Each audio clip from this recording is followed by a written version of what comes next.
The Minister of Finance, Pravin Gordhan, addressed a conference in Johannesburg this morning and expressed his optimism about the ways in which the South African government and the private sector can weather the current global financial crisis. The conference, which is being hosted by the Institute for Internal Auditors, will focus on how internal auditors need to adapt given the current economic climate.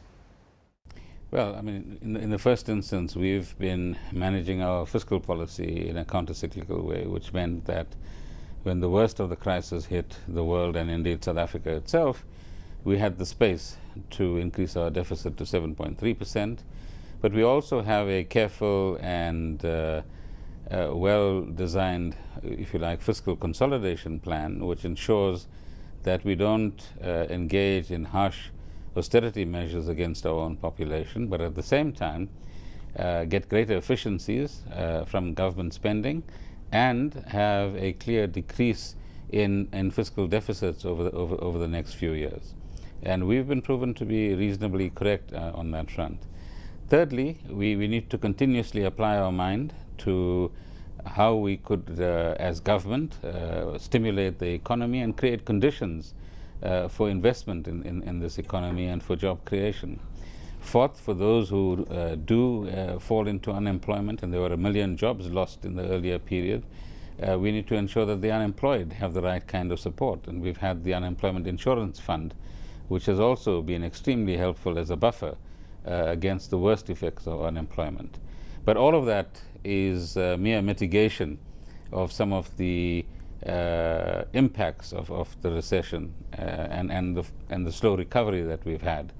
We now need more aggressive and innovative ways of working our way to a stronger growth path, to a more job-creating growth path, and what is now called inclusive growth, which ensures that apart from the anti-poverty measures, we need to have structural policies which ensures that we reduce inequality in our society. And it's a challenge that other countries around the world have as well. Africa is the future over the next 10 to 15 years.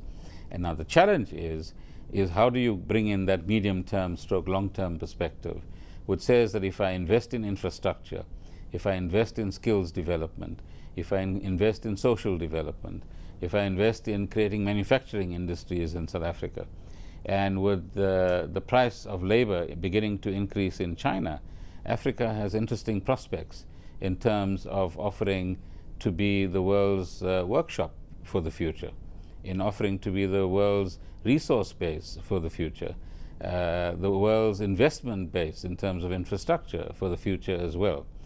But we need the right set of policies to be made both by governments in Africa on the one hand and investors in Africa to truly realize that potential. Now, how do we then evaluate global economic prospects? And some are beginning to talk about the possibilities of double dip. Others are talking about the great contraction, like Ken Rogoff. And one has to ask the question, are we now inevitably going to fall down the cliff and once again get millions of people out of jobs across the world?